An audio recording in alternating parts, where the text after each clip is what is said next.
Membimbing kami untuk kami dapat mengerti kehendak-Mu ya Tuhan. Biarlah Tuhan perhubungan kami dengan Tuhan membawa kami dalam sebuah perubahan yang mengasihi Tuhan, mempersembahkan yang terbaik bagi Tuhan, mempersembahkan hidup kami, harta kami, kepunyaan kami, apapun Tuhan yang Tuhan percayakan, biarlah semuanya untuk kemuliaan nama-Mu Tuhan. Berkati hari ini kebenaran firman-Mu yang menguatkan kami, memulihkan kami, membaharui kami, dan kami orang-orang yang mengerti kehendak-Mu ya Tuhan. Segala kuasa bukan dari Tuhan yang ingin mencuri firman Tuhan, kami tolak dan kami katakan dalam nama Tuhan Yesus, kasih karunia anugerah Tuhan Yesus menjadi milik bagian kami dalam nama Tuhan Yesus. Haleluya, amin. Silakan duduk Bapak Ibu Saudara. Selamat malam, shalom. Shalom. Ya, apa kabar Bapak Ibu? Semua baik-baik ya. Oke, kita langsung saja membuka Alkitab kita dalam 1 Raja-Raja pasal 18. 1 Raja-Raja pasal 18 ayat 30 sampai 39. 1 Raja-Raja pasal 18 ayat 30 sampai 39. Jika sudah ketemu katakan amin. Ya, 1 Raja-Raja pasal yang ke-18 ayat 30 sampai 39. Kita baca bersama 2-3. Kata Elia kepada seluruh rakyat itu, datanglah dekat kepadaku. Maka mendekatlah seluruh rakyat itu kepadanya. Lalu ia memperbaiki mesbah Tuhan yang telah diruntuhkan itu. Kemudian Elia mengambil 12 batu menurut jumlah suku keturunan Yakub. Kepada Yakub ini telah datang firman Tuhan, engkau akan bernama Israel. Ia mendirikan batu-batu itu menjadi mesbah demi nama Tuhan, dan membuat suatu parit sekeliling mesbah itu yang dapat membuat 2 sukat benih. Ia menyusut kayu api, memotong lembu itu dan menaruh potongan-potongannya di atas kayu api itu. Sesudah itu ia berkata, penuhilah 4 guyung dengan air dan tuangkan ke atas korban bakaran dan ke atas kayu api itu. Kemudian katanya, buatlah begitu untuk kedua kalinya, dan mereka berbuat begitu untuk kedua kalinya. Kemudian katanya, buatlah begitu untuk ketiga kalinya, dan mereka berbuat begitu untuk ketiga kalinya, sehingga air mengalir sekeliling mesbah itu, bahkan parit itu penuh dengan air. Kemudian pada waktu mempersembahkan korban petang, tampillah Nabi Elia dan berkata, ya Tuhan, Allah Abraham, Ishak dan Israel, pada hari ini biarlah diketahui orang bahwa engkaulah Allah di tengah-tengah Israel, dan bahwa aku ini hamba-Mu, dan bahwa atas firman-Mu lah aku melakukan segala perkara ini. Jawablah aku ya Tuhan, jawablah aku, supaya bangsa ini mengetahui bahwa engkaulah Allah ya Tuhan, dan engkaulah yang membuat hati mereka tobat kembali. Lalu turunlah api Tuhan menyambar habis korban bakaran kayu api, batu dan tanah itu, bahkan air yang dalam parit itu habis dijilatnya. Ketika seluruh rakyat melihat kejadian itu, sujudlah mereka serta berkata, Tuhan dialah Allah, Tuhan dialah Allah. Bapak Ibu Saudara, ketika kita membaca kebenaran firman Tuhan, di mana Elia memperbaiki altar persembahan kepada Tuhan, bukan hanya sekedar memperbaiki, tetapi ada sebuah kejadian yang saya lihat yang luar biasa. Ketika membuat korban bakaran kepada Tuhan, maka firman Tuhan berkata, dibuatlah parit di sekeliling orang Batak bilang langganan itu ya, langganan, ya, untuk korban persembahan kepada Tuhan. Dan Elia berkata, buatlah yang kedua kalinya, dan buatlah yang ketiga kalinya. Sampai firman Tuhan berkata, sampai parit-parit di dalam persembahan itu penuh dengan air sampai mengalir.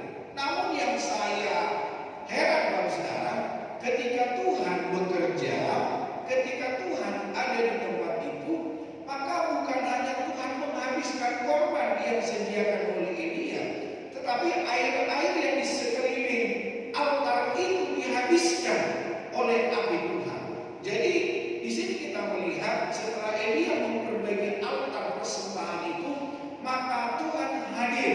Tuhan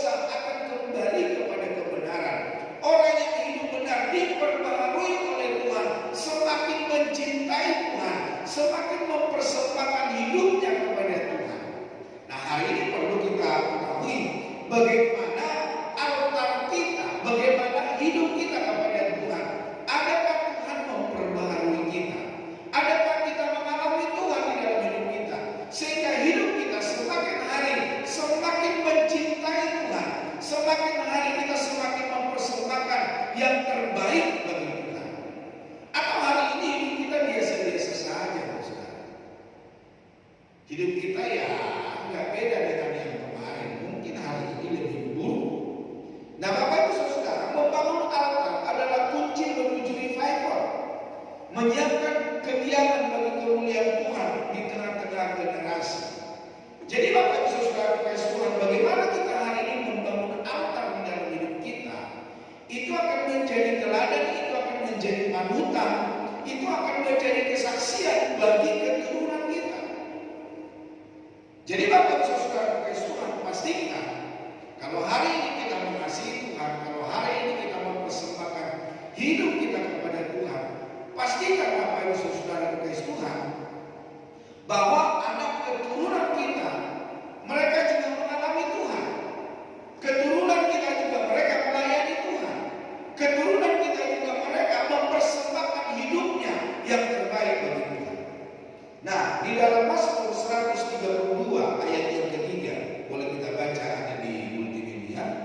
Mazmur 132 ayat 3 sampai 5, 2, 3. Sesungguhnya aku tidak akan masuk ke dalam kemah kediamanku, tidak akan berbaring di ranjang petiduranku. Sesungguhnya aku tidak akan membiarkan mataku tidur atau membiarkan kelopak mataku terlelap sampai aku mendapat tempat untuk Tuhan, kediaman untuk yang maha kuat dari Dia. Jadi Bapak Ibu Saudara kasih Tuhan, pemazmur ini berkata, saya tidak bisa tutup mata, saya tidak akan bisa berbaring, saya tidak akan bisa terlelap, kelopak mata saya tidak bisa tertutup. Karena apa saudara? Sampai dia mau mendapatkan tempat untuk Tuhan. Jadi ketika Tuhan berdiam, ketika Tuhan dia lihat bersemayam di dalam hidupnya, di dalam keluarganya, di dalam penyembahannya, maka dia berkata, barulah aku bisa terlelap di hadapan Tuhan. Hendaknya apa yang dikatakan oleh pemazmur ini menjadi bagian hidup kita. Biarlah kita bisa tertidur ketika Tuhan sudah bekerja di dalam hidup kita. Biarlah kita dapat melihat kuasa Tuhan terjadi atas hidup kita. Nah, apa itu altar? Definisi daripada altar secara fisik, tempat pengorbanan yang seperti di dalam Alkitab. Ya, altar pengorbanan, tempat korban yang akan dipersembahkan kepada Tuhan. Secara spiritual, titik temu antara falak, antara manusia dengan yang kekal, antara manusia dengan Tuhan. Jadi Bapak Ibu Saudara kasih Tuhan, ketika kita masuk dalam altarnya Tuhan, jadi antara kita dengan kekekalan, antara kita dengan surga, antara kita dengan Tuhan. Nah, bagaimana kita dipulihkan oleh Tuhan? Bagaimana kita dibaharui oleh Tuhan? Tergantung bagaimana kita mempersiapkan altar hidup kita kepada Tuhan. Ketika tadi memimpin pujian, memuji menyembah Tuhan, adakah Bapak Ibu Saudara berjumpa dengan Tuhan? Adakah Bapak Ibu Saudara mengalami Tuhan? Adakah sesuatu terjadi di dalam hidup Bapak Ibu Saudara? Nah, makna bagi kita sebagai orang percaya, altar bukan lagi tumpukan batu, melainkan hati yang hancur dan penyerahan diri kepada Tuhan. Jadi altar secara rohani, bagaimana kita menyerahkan diri hidup kita kepada Tuhan. Makanya di dalam Roma 12 ayat 1 dikatakan apa? Karena itu saudara, demi kemurahan Allah aku menasihatkan kamu supaya kamu mempersembahkan tubuhmu sebagai persembahan yang hidup, yang kudus dan yang berkenan kepada Allah. Itu adalah ibadahmu yang sejati. Jadi Bapak Ibu Saudara kasih Tuhan, korban kita adalah hidup kita, persembahan kita adalah hidup kita. Bagaimana hidup kita serahkan kepada Tuhan? Adakah kita berjumpa dengan Tuhan? Adakah kita mengalami Tuhan? Adakah Tuhan bekerja di dalam hidup kita? Atau hari ini peribadatan kita ya cuma setoran aja gitu ya? Ya, supaya saya dibilang setia, supaya saya dibilang beribadah, melayani Tuhan. Tetapi sebetulnya Bapak Saudara, dalam hidup kita ada sebuah paksaan. Ya, gak enak. Habis saya melayani.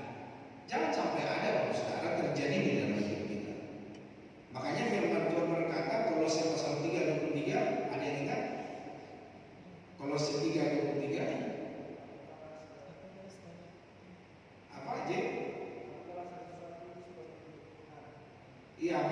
melakukan segala sesuatu, peribadatan kita, penyembahan kita, apapun yang kita kerjakan seperti untuk Tuhan. Jadi kalau penulis berkata begini, kalau kamu mau bekerja, kamu melakukan sesuatu, pastikan apa yang kamu kerjakan itu sebagai hari terakhir di dalam hidupmu. Ada yang tahu apa yang terjadi nanti 1 jam kemudian? Ada yang tahu? Tidak ada, saudara. Nah, peribadatan kita, ketika kita memuji Tuhan, biarlah itu yang terbaik, biarlah itu sebagai hari terakhir bagi kita untuk memuji dan memuliakan Tuhan. Kalau setiap orang memuji memuliakan Tuhan, mencari wajah Tuhan yang terbaik di dalam hidupnya, maka sesuatu pekerjaan Tuhan, pengharapan Tuhan, kuasa Allah akan terjadi atas hidup kita. Nah, mengapa harus membangun altar? Undangan bagi kehadiran Tuhan. Tuhan tidak datang ke tempat yang tidak dipersiapkan. Bapak Ibu Saudara, korban yang dipersembahkan oleh Elia, ketika dia tidak mempersiapkannya, Tuhan tidak akan hadir. Tuhan tidak akan makan korban yang telah disediakan. Tetapi oleh karena Elia memperbaiki altar, memperbaiki persembahan, mempersiapkan yang terbaik bagi Tuhan, maka Tuhan bekerja sampai Bapak Saudara 3 kali. Buatlah sekali lagi seperti yang dibuat tadi, sampai 3 kali, saudara. Bahkan dikatakan air mengalir di sekeliling mesbah itu. Tapi ketika Tuhan bekerja, Tuhan pun memakan habis baik korban, baik air yang mengalir, saudara. Jadi Bapak Ibu Saudara kekasih Tuhan, ketika kita tidak mempersiapkan persembahan kita, korban kita, altar kita, hidup kita kepada Tuhan, jangan harap saudara Bapak Ibu mengalami Tuhan. Jangan harap Bapak Ibu berjumpa dengan Tuhan. Apa yang Bapak Ibu kerjakan hanyalah sebuah aktivitas atau tuntutan skenario, saudara. Nah, mengapa kita harus membangun altar? Altar itu tempat pertobatan. Altar adalah tempat di mana kedagingan mati dan roh dihidupkan. Jadi ketika kita datang kepada Tuhan, mari kita tinggalkan segala kedagingan, keduniawian. Mari kita menghadap Tuhan dengan hati yang bersih, dengan pikiran yang bersih, dengan tangan yang bersih, seluruh hidup kita bersih. Masih ingat Bapak Saudara? Siapakah yang boleh naik ke gunungnya Tuhan? Siapa? Yang baru mandi tadi sore. Oh bukan. Siapa yang boleh naik ke gunungnya Tuhan? Yang bersih tangannya dan suci hatinya. Orang yang hidup berkenan kepada Tuhan. Nah, pemicu revival, setiap pembangunan rohani besar dalam Alkitab, itu seperti dalam Elia, Salomo, Esra, selalu dimulai dengan pembelian mesbah, selalu dimulai dengan pembelian altar. Yang runtuh itu diperbaiki, yang rusak itu diperbaiki, yang tidak baik dimurnikan sesuai dengan kehendak Tuhan. Jadi Bapak Ibu Saudara, ketika hari ini kita mempersembahkan pujian penyembahan kita kepada Tuhan, apa yang tidak baik, coba kita tinggalkan dan kita perbaiki untuk kemuliaan nama Tuhan. Kalau penyembahan kita, ya seperti beberapa minggu yang lalu saya berkata, ketika kita menyembah Tuhan, apa yang kita katakan kepada Tuhan? Atau kita menjadi pendengar aja? Kita tutup mulut. Apa yang kita lakukan, saudara?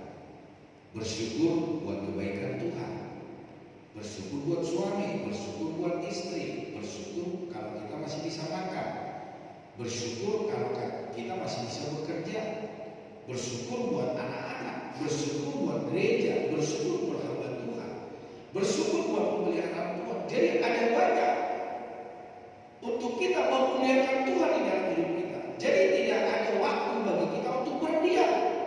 Namun kita mengucapkan syukur kita kepada Tuhan, sanjungan kita, hormat kita kepada Tuhan.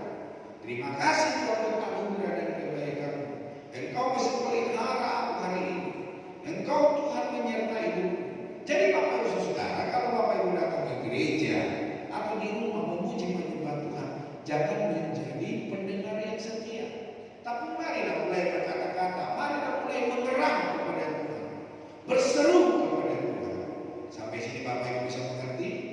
Jadi ada sesuatu yang kita ucapkan terima kasih atas kebaikan dan anugerah Tuhan.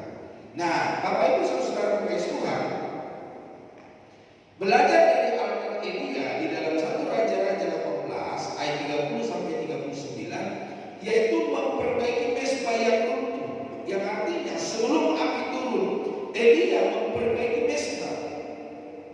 Elia memperbaiki altarnya, sesuatu persembahan kepada Tuhan. Jadi kalau hari ini penyembahan kita masih begitu-begitu saja, mari kita perbaiki, saudara. Apa yang harus saya katakan? Ya tadi kan saya sudah berkata, berterima kasih buat suami, buat istri, buat anak-anak, buat gereja. Jadi buat apa yang Tuhan percayakan bagi Bapak Ibu Saudara, katakan terima kasih ya Tuhan. Besar kebaikan-Mu, anugerah-Mu. Terima kasih buat kota Balikpapan yang Tuhan percayakan. Banyak hal yang bisa kita kerjakan. Nah, Bapak Ibu Saudara, 12 batu adalah simbol kesatuan umat Tuhan. Jadi Tuhan mau supaya kita bersatu, saudara. Memang kita berbeda karakter, kita berbeda dalam tujuan, tetapi mari kita sehati untuk memuji menyembah Tuhan. Firman Tuhan berkata, 2-3 orang berkumpul di dalam nama Tuhan Yesus, dikatakan apa? Tuhan ada di situ, saudara. Nah, apa itu arti korban dan air? Penyerahan total dan pembersihan, pengudusan. Jadi pastikan kita bersih, kita kudus di hadapan Tuhan, dan hasilnya api Tuhan turun, bangsa bertobat dan hujan berkat, hujan revival, hujan pertobatan, hujan pemulihan datang, memulihkan dan menyertai kita. Nah, 3 jenis altar yang harus dibangun: altar pribadi, yaitu saat teduh, keintiman harian dengan Tuhan. Bagaimana hari-hari kita kepada Tuhan? Tadi pagi siapa yang berdoa? Atau Bapak Ibu berkata, nanti aja di gereja. Apakah ada Bapak Ibu berdoa? Mari Bapak Ibu Saudara perbaiki aktif Bapak Ibu Saudara. Berapa jam? Ya kalau Bapak Ibu tidak ada waktu, tapi saya pikir bukannya ada waktu, enggak. Seringkali kita tidak memberikan altar kita kepada Tuhan karena kita malas. Coba kalau kita nongkrong ada waktu. Coba kalau Bapak Ibu ada sakit, terus dokter berkata, sekali seminggu kamu harus ke rumah sakit ya, cuci darah. Apakah Bapak Ibu berkata, oh nggak ada waktu? Mati, saudara. Jadi hari ini mari kita memberikan yang terbaik lewat hidup kita kepada Tuhan. Nah, altar keluarga, mezbah doa bersama di rumah, orang-orang percaya. Yosua 24 ayat 15, ada yang ingat ayat itu? Aku dan seisi rumahku, kami menyembah, memuji, memuliakan Allah. Jadi Yosua mempunyai satu tekad, satu keputusan. Kami seisi keluarga kami hanya memuji, memuliakan Tuhan. Bisakah kita berkatakan itu di dalam hidup kita dan keluarga kita? Keluarga kami memuji, memuliakan Tuhan. Nah, altar korporat secara bersama-sama, kesatuan doa di gereja, komunitas untuk transformasi kota. Seperti malam hari ini kita bersehati memuji, memuliakan Tuhan. Jadi ini secara korporat, secara kebersamaan. Mari Bapak Ibu Saudara kita perbaiki, bukan hanya secara korporat, saudara, tapi secara keluarga, secara pribadi. Mari kita membangun mezbah kita yang menyenangkan hati Tuhan. Nah, karakteristik altar yang mengundang revival. Jadi mari kita lakukan dengan konsisten. Ada orang mencari wajah Tuhan, ada orang memuji memuliakan Tuhan. Ya, ketika dia butuh. Banyak orang datang ke gereja, saya lihat saudara, ketika mereka punya pergumulan. Ada orang datang ke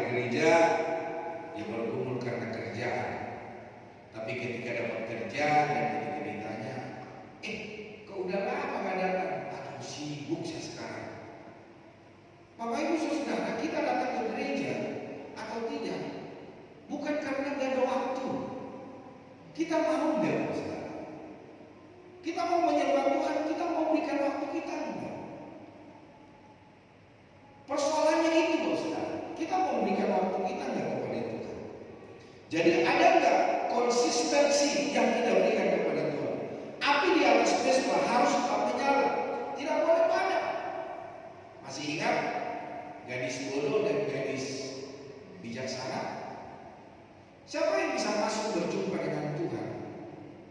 Siapa? Gadis bodoh? Oh, bukan, gadis bijaksana.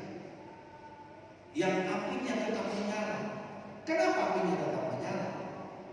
Dia punya obor, ada apinya, dan ada minyak persiapan. Ketika minyaknya mau habis, bisa nyambung lagi, saudara.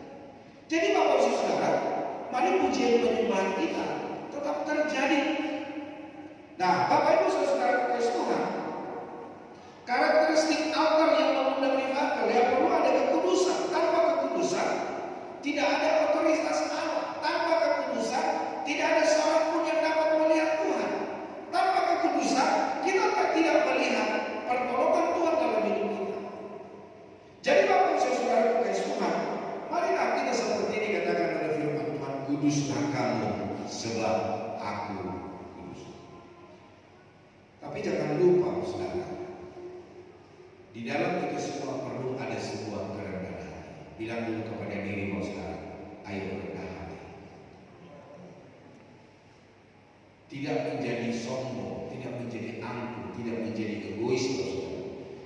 Di dalam 2 Tawarin 7 ayat 14 ada yang tahu itu firman Tuhan, umatku yang atasnya namaku disebut merendahkan diri, berdoa, mencari wajahku, lalu berbalik dari jalan-jalan yang jahat, maka aku mendengar dari surga, mengampuni dosa mereka, serta memulihkan negeri mereka. Jadi Bapak Saudara Tuhan, ketika kita merendahkan hati, merendahkan diri kita kepada Tuhan, dan kita melakukan bagian apa yang dikatakan oleh firman Tuhan, Tuhan pasti bekerja di dalam hidup kita. Nah, dampak dari altar yang hidup, kepekaan rohani, mendengar suara Tuhan dengan jelas, secara audible, secara fisik kita, bisa kita mendengar suara Tuhan. Lewat apa? Bisa kita dengar suara Tuhan. Bisa kita mendengar suara Tuhan lewat firman Tuhan. Bisa kita mendengar suara Tuhan lewat Tuhan berbicara di dalam hidup kita.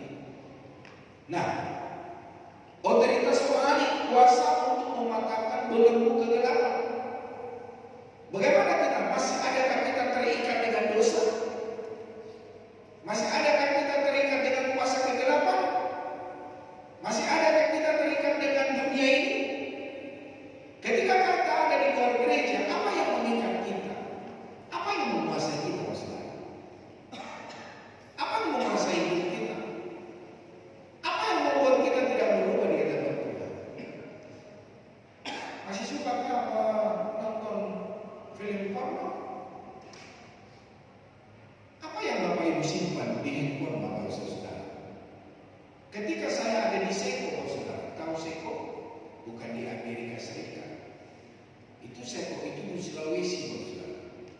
Jadi kalau saya masuk ke Seko itu, saya harus waktu itu sekitar 15 tahun yang lalu gitu ya. Dari Palopo ke Seko naik ojek 500.000. Itu perjalanannya 2 hari 3 malam. Kalau nggak hujan, bakal hujan, nginap di hutan, saudara. Tapi waktu itu Tuhan nggak izinkan saya naik ojek, kamu naik pesawat. Naik pesawat cuma 15 menit, saudara. Nah, Bapak Ibu Saudara kasih Tuhan, adakah kita dikuasai? Orang-orang Seko itu punya handphone. Wah, waktu itu mereka punya apa tuh, Samsung. Wah, yang terbagus. Saya waktu itu cuma BlackBerry, saudara. Saya coba lihat handphone. Pendeta melihat handphone saya. Kenapa nggak boleh? Ternyata, saudara, mereka memiliki handphone yang bagus bukan untuk bicara, bukan untuk ngobrol sama orang, tapi mereka menyimpan video-video porno. Dan waktu saya melihat kecanggihan handphonenya, dia nggak puas, saudara. Jadi Bapak Ibu Saudara saudara Yesus, mari hari ini kita bersih dari segala dosa, kita bersih dari segala apa yang tidak berkenan kepada Tuhan. Jadi ketika kita mau berdoa untuk orang-orang yang terikat, kita tidak dikuasai oleh kuasa lain sehingga kita takut, saudara. Seharusnya ketika kita mendekat kepada orang yang kerasukan setan, maka orang yang kerasukan setan itu manifestasi dengan kehadiran kita. Pernah Bapak Ibu mengalami itu? Saya di Kota Balikpapan saya nggak pernah mengalami itu, saudara.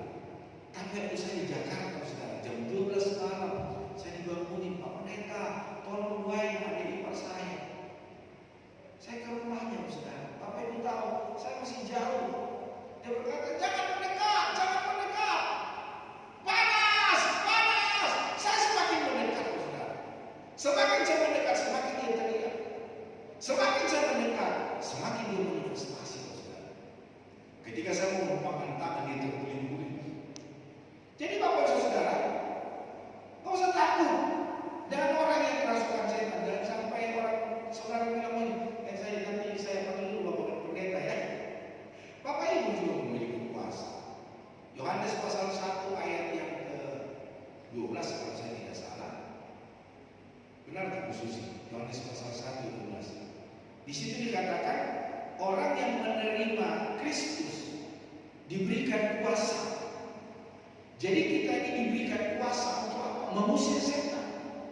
Diberikan kuasa untuk tumpang tangan.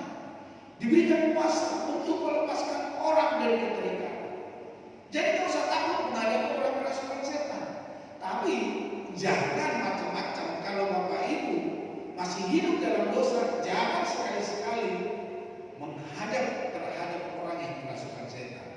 Bukannya nanti orang itu lepas Bapak Ibu dihajar. Masih ingat ada di Alkitab? Ada di Alkitab orang yang tidak percaya Tuhan, mereka memakai nama Yesus. Apa yang terjadi di dalam hidupnya? Anas kewa ya. Apa yang terjadi? Dia dihajar, dia sampai luka-luka, saudara. Jadi Bapak Ibu saudara Tuhan, dampak dari altar yang hidup, maka kita memiliki otoritas rohani. Ada kuasa Tuhan di dalam hidup kita. Di dalam hidup kita tidak ada ketakutan. Nah, apalagi yang terjadi? Penuaian jiwa. Revival bukan sekedar emosi, tetapi banyak jiwa yang datang kepada Kristus. Nah, saya mau tanya, Bapak Ibu takut dengan orang yang tidak percaya Yesus? Siapa di antara kita yang mau berbicara tentang Injil kepada orang-orang di sekitar kita? Nggak ada. Cuma 2 orang. Oh, sama saya anak-anak juga. Cuma 3 orang. Ayolah, apa usah takut kok, saudara. Jangan bilang begini, awas kok. Kalau kamu nggak percaya Yesus, mati. Jangan begitu cerita. Ya, ada banyak macam yang bisa kita bicarakan untuk memberitakan Injil. Nah, langkah praktis. Tentukan waktu khusus atau disiplin rohani. Singkirkan berhala, singkirkan halangan. Tolak segala penghalang untuk Bapak Ibu saudara kepada Tuhan. Hal-hal yang menduakan Tuhan di dalam hati saudara. Mulai berdoa bagi lingkungan dan bangsa secara spesifik. Revival tidak dikirimkan begitu saja. Revival dipersiapkan melalui mesbah doa kita. Nah, agar revival terjadi, altar bagi Allah harus dipersiapkan. Altar menjadi seperti landas pacu yang akan menjadi dasar bagi terjadinya pembangunan rohani. Jadi Bapak Saudara Tuhan, bagaimana kita sudah mengalami hadirat Tuhan, persiapkan hidup Bapak Saudara, persiapkan altar Bapak Saudara, persiapkan korban Bapak Saudara yang terbaik dari Tuhan. Nah, bagaimana landasan itu bisa kita buat? Yang pertama Saudara, jemaat berkumpul dalam kesatuan. Di dalam ayat 30a, dia berkata kepada bangsa itu, mendekatkan kepadaku sebelum api Tuhan turun. Umat harus berkumpul kembali, umat harus bersatu kembali, umat harus sepakat untuk datang kepada Tuhan. Revival selalu dimulai dengan pemulihan relasi, kesatuan dan komitmen bersama kepada Tuhan. Bangsa Israel yang tercerai-berai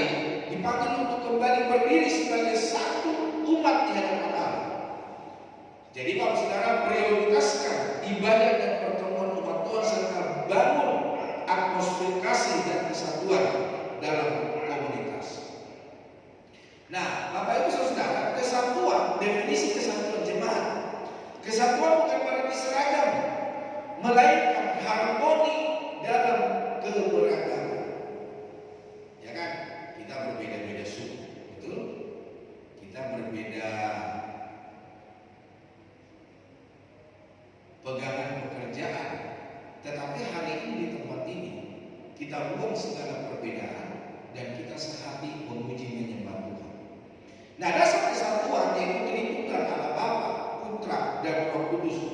Gereja adalah orang-orang yang dipanggil keluar dari pengumpulan dan dalam satu iman. Dan dasar Alkitab kesatuan dalam Kisah Rasul 2 ayat 41 sampai 47. Bagaimana rasul-rasul itu bertekun dalam pengajaran, di dalam persekutuan yang erat. Mereka memecahkan roti, berdoa bersama dan sehati, hidup saling berbagi, menjual harta mereka, membagi-bagikan kepada orang, dan tidak ada yang kekurangan ketika zaman rasul-rasul, saudara. Jadi Bapak Saudara Tuhan, mari hari ini dasar kita seperti yang terjadi pada Kisah Rasul, sehati. Kalau zaman sekarang kayaknya sudah tidak ada Kisah Rasul ya.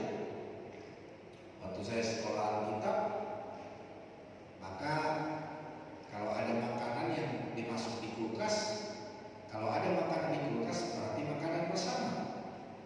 Siapapun yang ambil gak boleh marah, karena ketika makanan itu ada di kulkas, dibilang milik bersama. Tapi kalau makanan itu tidak ditaruh di kulkas, itu milik pribadi. Jadi kalau barang Bapak Saudara, Bapak Ibu taruh di kulkas dan itu tidak ada, ya udah. Karena ada di kulkas itu milik bersama, saudara. Kisah Para Rasul ayat 2:46, teladan jemaat mula-mula yang berkumpul setiap hari dengan sehati dan tulus hati. Nah, dasar Alkitab persatuan Yohanes 17 ayat 21, doa Yesus agar umatnya menjadi satu, sama seperti Bapa dan Anak adalah satu. Tuhan Yesus berdoa kepada kita, kepada Allah Bapa, supaya kita satu adanya, sehati sepikir. Nah, di dalam Kisah Rasul 2:6, teladan jemaat mula-mula yang berkumpul setiap hari dengan sehati dan tulus hati. Di dalam Injil Matius 18 ayat 20, jadikan Tuhan di tengah dua atau tiga orang yang berkumpul di dalam nama Tuhan, Tuhan ada di situ, saudara. Jadi perlu ada kesatuan. Bilang dulu kiri kanannya, ayo kita sehat. Mari kita hari ini mencari Tuhan. Nah, apa makna kesatuan jemaat? Bukan keseragaman, menghargai perbedaan, karunia, tetapi tetap satu tujuan. Setiap kita berbeda karunia, setiap kita berbeda apa yang Tuhan percayakan bagi kita, tetapi satu untuk apa? Memuji, memuliakan Tuhan. Karunia-karunia yang Tuhan percayakan bagi kita, kita sehati di gereja ini mempersembahkan untuk Tuhan. Ada karunia berkhotbah, ada karunia mengajar, ada punya karunia bernyanyi, ada karunia bermain musik. Jadi Bapak Ibu Saudara, kita sehati untuk memuliakan, meninggikan Tuhan. Nah, refleksi Tritunggal, kesatuan gereja berakar pada hakikat Allah, yaitu Tritunggal, Allah Bapa, Allah Anak, Allah Roh Kudus. Pusatnya adalah Kristus. Kristus sebagai kepala yang mempersatukan seluruh anggota tubuh.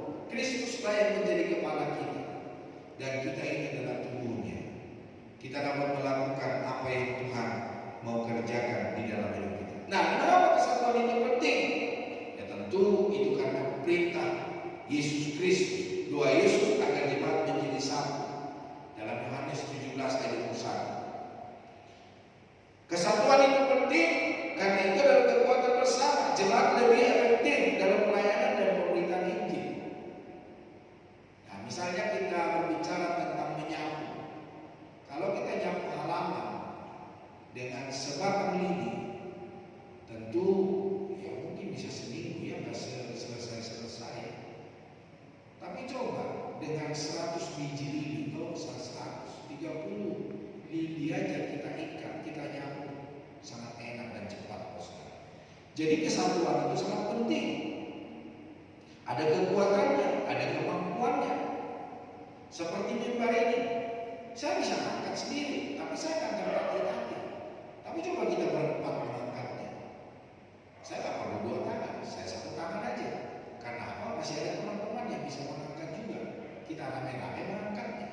Jadi Bapak Ibu Saudara kasih Tuhan, berat sama dipikul, ringan sama dijinjing. Jadi Bapak Saudara, pepatah itu sangat benar. Kekuatan dalam kebersamaan.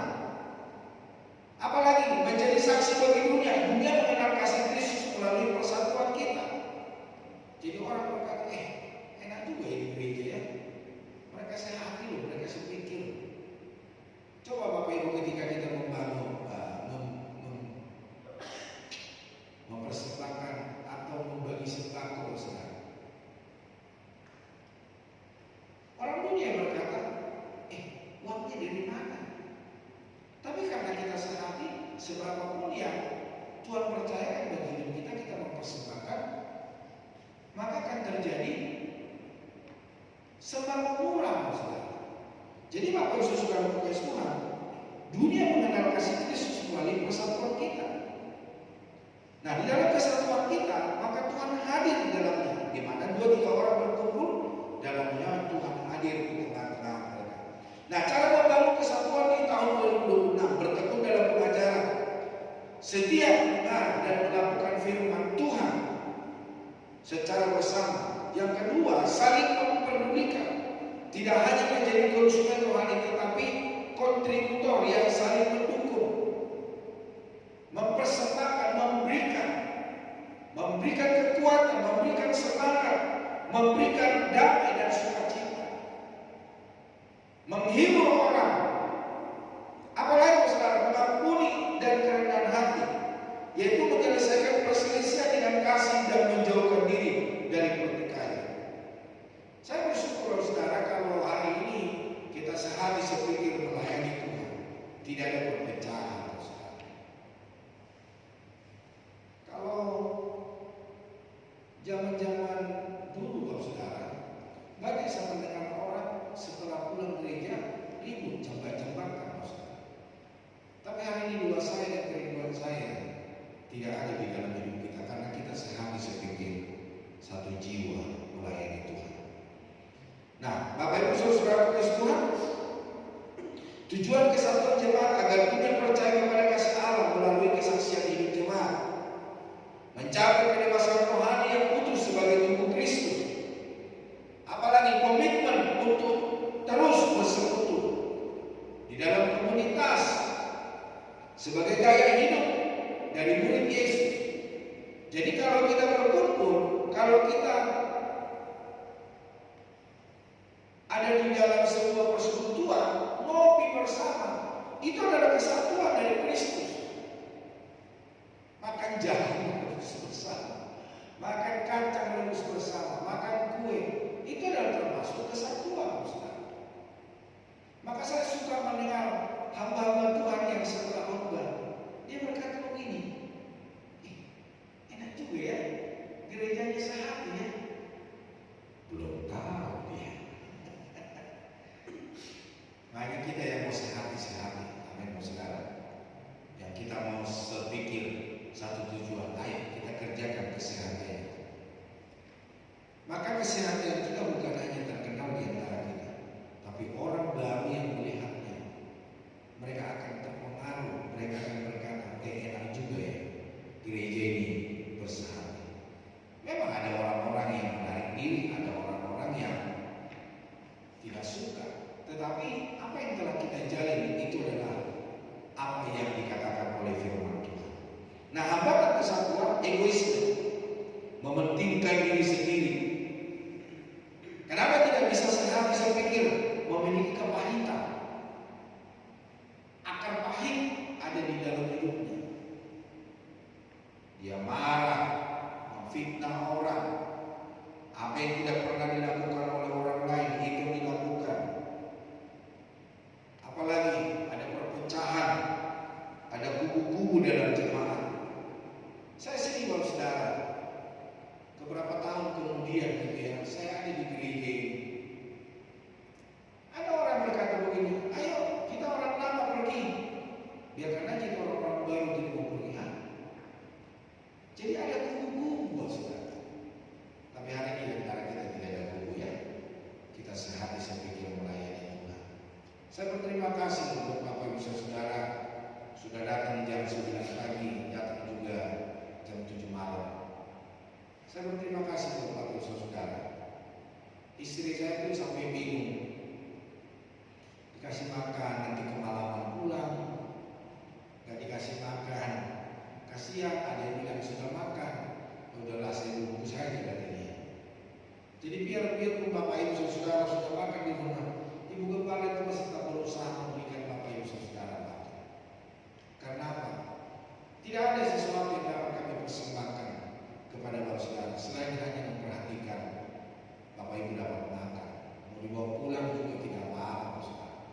Jadi Bapak Ibu saudara kasih Tuhan, mari hari ini supaya kita tanggalkan segala hal yang membuat kita tidak terjadi kesatuan. Nah, cara merawat kesatuan fokus pada kesamaan, satu Tuhan, satu iman, satu baptisan. Di dalam Efesus 4 pasal 4 ayat 5, kita satu baptisan saudara. Saling menerima satu sama lain sama seperti Kristus menerima kita apa adanya. Menerima saya apa adanya. Apalagi mengembangkan kasih, saling mengasihi, merendahkan hati. Mari kita mengampuni. Mari kita saling menyembuhkan. Mari kita saling menasihati, menguatkan di dalam Tuhan. Yang berikutnya, dialog dan doa, menyelesaikan konflik dengan kasih. Mari kita semua kita kerjakan dengan kasih Kristus. Dan saya percaya saudara, ketika kita mengerjakan dengan kasih Kristus, perjalanan rohani kita akan semakin baik dan kita akan memuliakan Tuhan dari hidup kita. Nah, Bapak Ibu saudara sekalian, kesimpulan dan tantangan, kesatuan adalah karunia, namun juga tugas yang harus diusahakan. Mari berkomitmen membangun persekutuan yang rukun dan sehati. Di dalam 1 Korintus 1:10, seia sekata dan tidak ada perpecahan, tidak ada permusuhan. Semua kita selesaikan dengan kasih. 1 Korintus 1 ayat 10 berkata, tetapi aku mendasarkan kamu saudara-saudara demi nama Tuhan kita Yesus Kristus, supaya kamu seia sekata dan jangan ada perpecahan di antara kamu, tetapi sebaliknya supaya kamu erat bersatu dan sehati sepikir. Yang kedua saudara, mesbah dipulihkan. Elia memperbaiki mesbah Tuhan yang telah diruntuhkan. Mesbah adalah simbol ibadah, simbol komitmen dan pengabdian kepada Allah. Jadi Bapak saudara kasih Tuhan, revival membutuhkan pemulihan mesbah pribadi, mesbah keluarga, dan mesbah komunitas gereja. Batu-batu yang hilang dikembalikan, ini gambaran memperbaiki area-area yang runtuh, seperti doa, kekudusan, integritas, disiplin rohani. Itu semua diperbaiki. Periksa mesbah pribadi, apakah doa masih menjadi pusat hidup? Bapak Ibu, apakah doa masih pusat hidup saudara? Bangun kembali pada keluarga, pulihkan komitmen untuk hidup kudus dan taat akan firman Tuhan. Nah, definisi dan pentingnya mesbah. Mesbah sebagai simbol hubungan. Mesbah bukan sekedar bangunan fisik, melainkan tempat penyerahan diri. Di gereja ini kita memberikan mesbah, korban ucapan syukur. Kita menyerahkan diri kita, ego kita.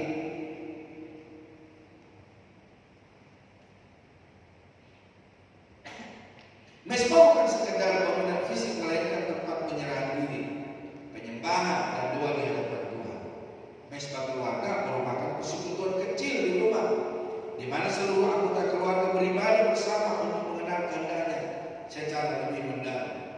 Masih adakah doa-doa pribadi? Masih adakah doa-doa keluarga? Mengapa mesbah perlu dipulihkan? Oleh karena kekeringan rohani. Jadi Bapak saudara, mari hari ini kita bangun mesbah kita. Ketika kesibukan duniawi atau dosa membuat hubungan dengan Tuhan menjadi dingin atau terabaikan, mari kita mesbah. Mari kita membangun mesbah di dalam hidup kita, dalam keluarga kita. Pemulihan fokus memulihkan mesbah berarti mengembalikan Tuhan sebagai pusat kehidupan keluarga, memastikan setiap keputusan diambil sesuai dengan firman Tuhan. Apa yang mau kita kerjakan dalam hidup kita, mohonlah petunjuk daripada Tuhan. Apakah Tuhan berkenan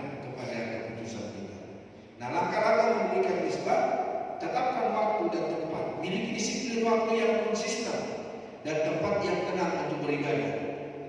Mulai dengan syukur, ya, mulai dengan hati yang tenang, mulai dengan sesi dengan doa ucapan syukur atas kasih Tuhan.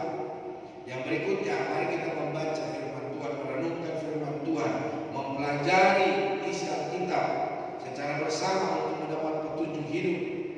Nah, kita saling berdoakan. Dikatakan dalam firman Tuhan, doa yang benar dikatakan apa?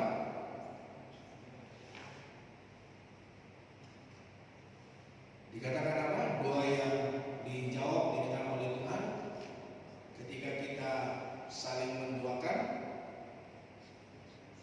di situ kuasa Allah bekerja dalam hidup kita. Nah, membawa kebutuhan khusus anggota keluarga ke dalam doa bersama. Di gereja ini setiap hari saya berdoa menyebut nama Bapak Ibu.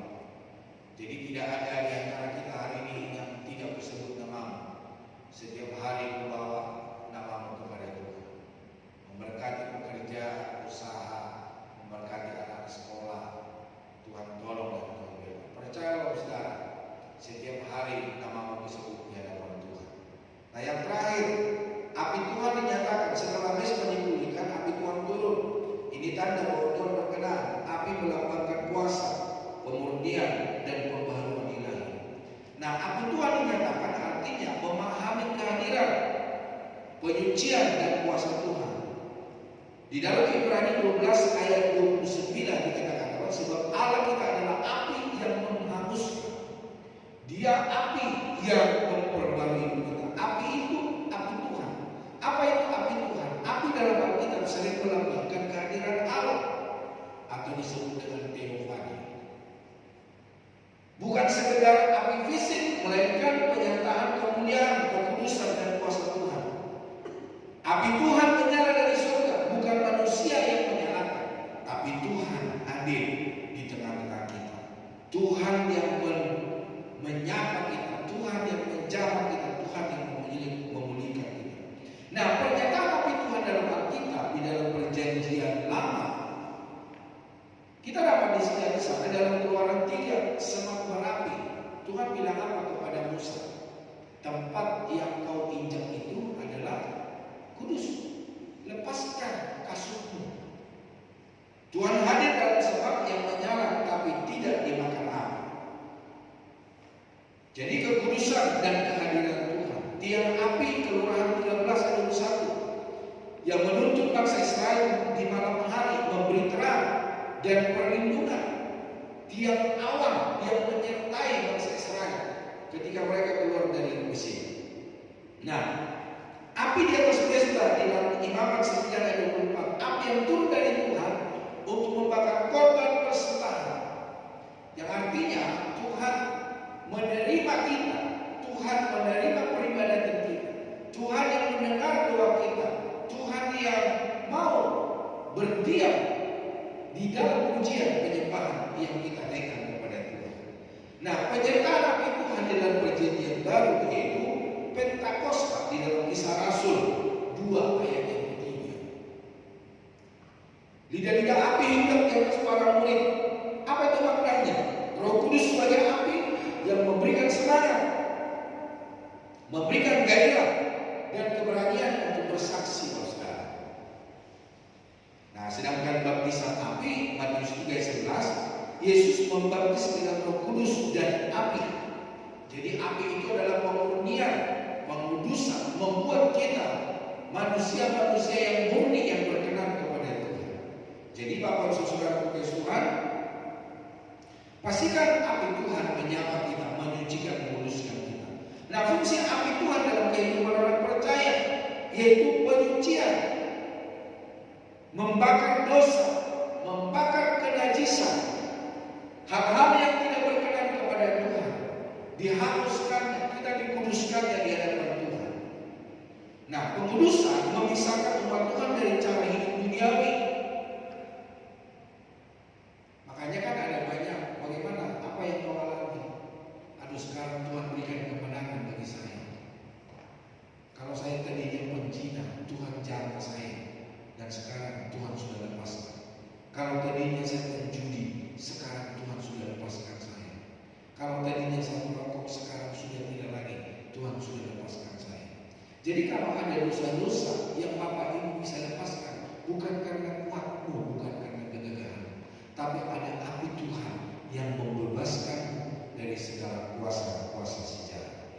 Nah, kuasa atau urapan memberikan keberanian untuk memberitakan Injil, memberikan keberanian untuk memberitakan kasih karunia kepada banyak orang. Nah, penghakiman, fungsi api Tuhan adalah penghakiman, menyatakan kebenaran dan menghukum ketidaktaatan. Contoh api di Tabera di dalam Bilangan 11 ayat 1 dan 3. Karena mereka tidak mau taat, maka api Tuhan turun. Jadi Bapak Saudara, jangan biarkan api Tuhan menyala di dalam hidupmu, dalam keluargamu, membuatmu tidak berkenan kepada Tuhan. Tapi hari ini mari kita menjadi orang yang taat. Mari kita menjadi orang yang setia. Mari pemain musik boleh maju ke depan. Jangan biarkan api Tuhan padam. Imam-imam diperintahkan menjaga api mesbah tetap menyala di dalam Imamat 6 ayat 13. Nah, aplikasi kita harus menjaga api Roh Kudus tetap menyala dalam diri kita. Nah, dengan apa kita menjaga api Roh Kudus? Tinggalkan segala dosa, tinggalkan segala hal yang tidak berkenan kepada Tuhan. Nah, cara menjaga lewat apa? Lewat doa, membaca Alkitab, membaca firman Tuhan, menjadi orang yang taat akan kebenaran, menjadi apa? Hidup di dalam bersukacita. Nah, api Tuhan versus api asing. Api Tuhan berasal dari Allah, menghasilkan penyucian dan kehidupan. Nah, api asing yaitu Nadab dan Abihu, ibadah yang tidak sesuai firman, berpusat pada diri sendiri. Jadi ada juga api asing yang bukan dari Tuhan, yang menghapuskan kita. Nah, pesannya sembahlah Tuhan dalam roh dan kebenaran. Karena apa? Tuhan kita itu adalah Allah yang roh dan kebenaran. Kesimpulan dan tantangan, Tuhan ingin menyatakan apinya di dalam hidup kita, di dalam hati, di dalam keluarga, dalam pelayanan, dalam pekerjaan, dalam pribadi kita di mana Tuhan tempatkan kita. Nah, tantangan, apakah api di mesbah ini masih menyala?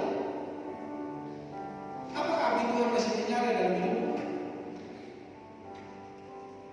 Makanya, kobarkan karunia Allah, hidup dalam kekudusan dan minta urapan Roh Kudus. Ayat penutup dan doa, kobarkanlah karunia Allah yang ada padamu. Dalam 2 Timotius 1 ayat 6. Doa penutup, minta penyucian dan pengurapan api Tuhan.